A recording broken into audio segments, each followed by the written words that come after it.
Yes, another days Kojifa. Yeah. Sasa tuangalie malezi na tamaduni ya vijana wa sasa hivi na wazee wa sasa hivi. Ya wazee wa sasa hivi ni malezi yao ambao watoto wanawalea kimagharibi zaidi, yani mzee akishazaa kawaida anakuwa anamlea mtoto yeye mwenyewe. Kwa sababu gani? Hakuna ile kushirikiana na wazazi wengine. Tukizungumza wazazi wengine, yani wale bibi upande wa mama au upande wa baba wanakuwa hawapo, labda wameshafariki, umeshanisoma au vile vile hata kama wapo vile vile wanakuwa ni bibi vijana au babu vijana. Kwa hata wao muda wanakuwa vile vile hawana vile vile matatizo vile vile. Hiyo ndio inasababisha maadili kuporomoka. Na tukiangalia na upande wa wazazi wanakuwa hawawafunzi watoto wao tangu asubuhi mapema jinsi ya kula. Kwa sababu gani? Mtoto natakiwa ale na mzee wake ambao mzazi wake wale pamoja, mfundishe jinsi ya kula. Sio kama wanakula tu, mtoto unamwachia peke yake, unamtilia sahani yake peke yake, ile kimagharibi, kiulaya, anakula anavyotaka. Anakula matonge anavamia vyakula mara ya. Kwa hiyo inakuwa hiyo sio desturi nzuri. Pia na makuzi yanakuwa vile vile, hata kama akija kwenda katika sehemu nyingine ya mwaliko, unamkuta ile anafanya mambo tofauti. Na wakati mwingine anaweza taka kuja kukuaibisha wewe, unakuja kama wageni watu wazima na mwanao yupo pale ashakuwa mtu mzima labda au ashakuwa miaka 10, 15, kula na familia nyingine, labda wazee wanatoka vijijini huko, labda wale wapata mafunzo au harusini, ndio unamkuta mtoto pale anakula matonge, anachukua viteweo mwanzo anakula mwanzo kiteweo bila hata kuanza wale watu wazima kula kiteweo, ndio anaanza kula kiteweo anaanza kukata samaki au nyama pale yeye. Sasa hiyo pia inasababisha na malezi ya zamani na sasa hivi. Wazee wa sasa hivi tofauti, hawalei watoto, na ndio kaona hata maisha yao watoto vijana yani wanakuwa maisha yale kwa sababu hawajapata makatazo ya bibi, ya wazee, babu, shanisoma pamoja na wazee wa ndani, yani mama na baba. Na vile vile nakuta hata kama uko nje ndio kuna vishawishi zaidi ambao wale waliokuwa hawajapata yao malezi ya babu na bibi, shafahamu, na hata mama na baba. Kwa hiyo na wao wakitoka kule nje, yanakuwa yale malezi yao yalikuwa hayajakamilika vizuri, yanachanganyika, yanazidi kuwa mapevu zaidi. Ndio kuna vishawishi vinakuwa vingi, wanashauriana mambo mabaya tofauti, uvutaji wa sigara, uvutaji wa bangi, ulevi, ushanisoma. Na zamani vile vile asubuhi mtu ukitoka unakuwa unahakikisha mwanao amevaa nguo vizuri, ushanisoma. So sasa hivi za kiheshima, ushaona za kiheshima. Lakini sasa hivi unaweza ukakuta hao wazee wenyewe watoto kuanzia mdogo anamvisha viguo vya kama vya mtoto wa kike, anamvisha nguo vya suruali vifupi, nguo za kiume zile suruali za jinsi, fulana za kiume anamvisha, mara anamkuta kama singlet tu hivi shimini, yani katika tu. Mtoto wa kike anavalishwa angali bado umri mwaka mdogo, miaka 5 au 10 au 8 au 7, anavalishwa nguo za ajabu. Kwa hiyo yale makuzi unamkutana kuwa nayo vile vile mpaka katika wari wake, ujanani wake, yani katika miaka 15 na kuendelea huko, anakuwa vile vivazi anakuwa kwa yeye ni vya kawaida. Anakuwa tena pale humuelezi kitu, anaona hivi ndiyo vivazi, ushafahamu. Na tena hao familia yenyewe, kuta mama au dada au shangazi, umependeza vizuri, shaone. Na vile vile nao wakiangalia mambo ya hii mitandao, au wazee wenyewe ndio wanaona hii ndio fashion iliyoingia sasa, acha na mimi mwanangu nimvishe hivi aonekane asifiwe huko nje. Kumbe ndio unamjengea misingi mibaya ya uhuni na kutokujielewa, na vile vile kutokumuogopa Mungu, ushanisoma, ndio ukaona mabakaji hapo mingi, maunzinzi hapo mingi, ushafahamu. Hiyo inatokana na chanzo ndani ya nyumba, familia. Tukiangalia upande wa kiume unakuta mtoto vile vile apate malezi kama hivyo kwa bibi, kwa babu, na yeye kama wenziwe, kama sisi zamani, ushanisoma. Tangu mdogo afundishwe jinsi ya, kama nilivyozungumza, jinsi ya kula tangu udogoni, jinsi ya kuvaa nguo, jinsi ya kujiheshimu na kuheshimu wazee wa nje na kuheshimu cha mtu, asiwe mdokozi, ushafahamu. Asiwe mlevi, yani asiwe mwizi, ushanifahamu. Aheshimu watu wa nje, asiwe anatukana, ushanisoma. Yani kitu kama hivyo. Hakuna malezi hayo kama zamani.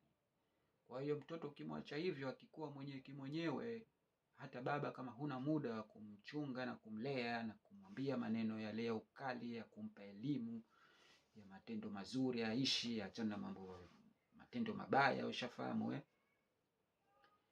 Au yanarudi mapema saa 2. Najua vishawishi viko vingi kwa vijana kwa sasa hivi. Yani saa 2 ajikerebishe, awe tayari yuko ndani, ushanisoma. Kama anasoma au anashughulikia madaftari yake, anasoma masomo yake na durusu, ushanisoma. Kama asubuhi chuoni, akirudi skuli, ushanisoma. Hata kama anakaa maskani, lakini vile vile unamchunga na zile maskani zenyewe zilokuwa sizo. Akae na watu vizuri, asishirikiane na watu walomzidi umri, ushanisoma. Yani awe na hulka, desturi, yani tena wewe mzee umfahamishe bane, au unaweza hata kumchagulia marafiki wale waliotulia, wanashughulikia masala ya dini, wanasali, ushanisoma. Watu waliotulivu, wametulia, sasa wale ndio awe rafiki zake.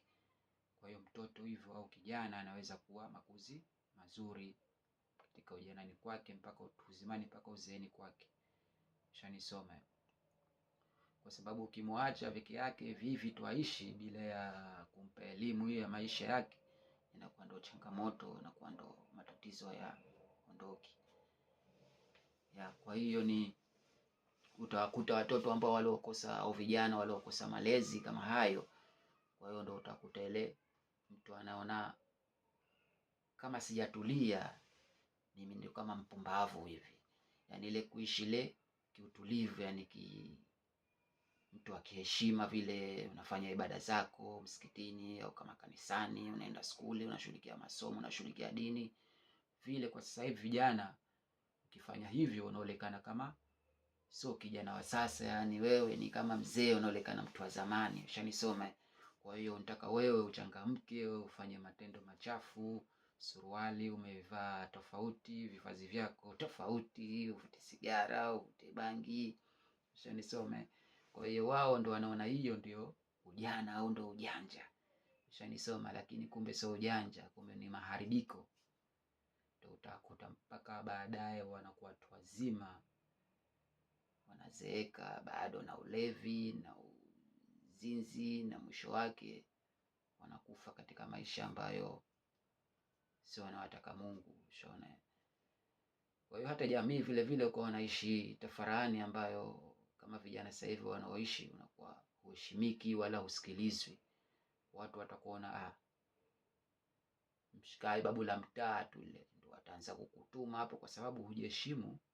Upo tu mtaani wewe, ugomvi shughuli, ndio utakuwa babu la mtaa hapo. Vijana watakuona kama yupo tu kama pakapori tu hivi, yani ushanisoma.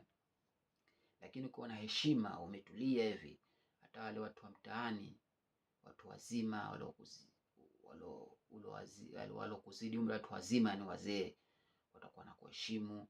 Wanaweza taka kuita vile vile kuwape ushauri, sababu wanajua wazee ambao wale wenye hekima na busara waliopata malezi. Unajua wazee watu wazima wenye miaka 50 huko 60 70, ushafahamu. Wanajua kama bana huyu kijana ametulia, yuko fresh, anafuata maadili yale yanavyotakiwa sasa, ushanisoma. Lakini kwa vurugu mechi ndo kama hivyo, ndo utasikia huyo mkamateni, huyo ameiba, huyo ushanisoma, kitu kama hicho. Sasa malezi, tamaduni imeondoka. Afuna vile vile inachangia kuwa nchi au eneo au kijiji kuchanganyika na watu tofauti kutoka nchi tofauti, kutoka mikoa tofauti, kutoka maeneo tofauti, vile vile inasababisha upotovu wa maadili katika hicho sehemu, katika hicho kijiji au katika hicho kitongoji au katika hiyo sehemu au katika hiyo nchi. Wale wazawa wa pale wanakuwa wana maadili yao, yani wana dini zao, wana shughuli zao, wana tabia zao, hulka, mila na maneno yao vile vile. Lakini ikiwa mchanganyiko ya watu tofauti na makabila tofauti, kwa hiyo ndio inakuwa vile vile ni changamoto, inaongezeka ni uharibifu wa maadili. Kwa sababu gani? Wale wazawa wanaweza wakawaiga ambao watu wageni, wanaweza wakaona bana, hao wageni wamekuja, kwa hiyo wanaishi hivi, kwa hiyo na wao wanajua vishawishi hivi, hasa hususan vijana kike kiume. Unakuta mgeni amevaa labda nguo haina heshima, haina stara, kwa hiyo na yeye afu watu wanamsifia amependeza, ushanisoma, kwa hiyo na yeye ataiga yale mambo, ushanisoma, ili na yeye aende na wakati. Kwa hiyo inakuwa ile tamaduni zao wanaziacha, wanafuata tamaduni nyingine. Pia hiyo ni changamoto katika jamii. Inapaswa wazazi pamoja na viongozi ili waifuatilie zaidi, pate elimu, ushanisoma. Na tukizungumza maadili mengine ambayo ni sasa hivi vijana wengi hujishughulisha na mambo ya fashion kama Zanzibar. Yaani Zanzibar sasa hivi imekuwa kama tuseme wapi, kama nchi za magharibi, yani Afrika Magharibi, au ama kama kidogo naweza kusema kama Tanzania bara kidogo hivi, kwa sababu Tanzania bara kulikuwa hakuna na mambo hayo, lakini nao sijui wameyapata wapi, labda wameigaiga na mambo ya model. Haya mambo ya model unakuta saa nyingine vijana wingi ndio wanaharibikiwa, ndio kwa wengine wanaingia katika masuala ya ushoga kutokana na vishawishi hivyo. Kuonekana mtu anavaa sijui mitindo, mwana mitindo, ushanisome, tena sauti, mwendo unabadilika, inakuwa hiyo ni hatari, ushanisome. Sababu vile vile mambo hayo ya model pia ni changamoto. Kwa sababu gani? Inakuwa ni maadili hayo sio ya Mwafrika, mambo ya mitindo. Hususan hayo yanatokana huko magharibi, nchi za Ulaya, ushanisoma. Kwa hiyo ni vijana ile waishi kwa taratibu na kufuata mila zao, pamoja na wasikilize familia zao, waishi kiustaarabu, hususan dini waifuate na ibada muhimu ya wamsikilize Mungu, wasome vitabu vyao vya dini. Hiyo wanaweza kaa sawa, sio? Lakini vinginevyo hivyo inaweza taifa likaharibikiwa, ikawa changamoto. Mkuti kijana itakuwa kila kijana ni mwendawazimu, kila kijana itakuwa hana thamani, kila mwanamke itakuwa hana thamani kwa ajili ya kuonesha maungo yao ya mwili, kuvaa ovyo, kuishi tabia mbaya, matusi, ushanisoma. Kwa hiyo lazima tuweke mikakati kwa sote hicho kitu, yani Mungu atabless. Nadhani nimepata elimu ndogo hiyo. Shukrani kwa kusikiliza, ili tutazidi kufahamishana kilichokuwepo japo kidogo, ili tuongeze safari yetu, tuongoze safari yetu iwe njia nzuri katika vizazi vyetu. Shukrani.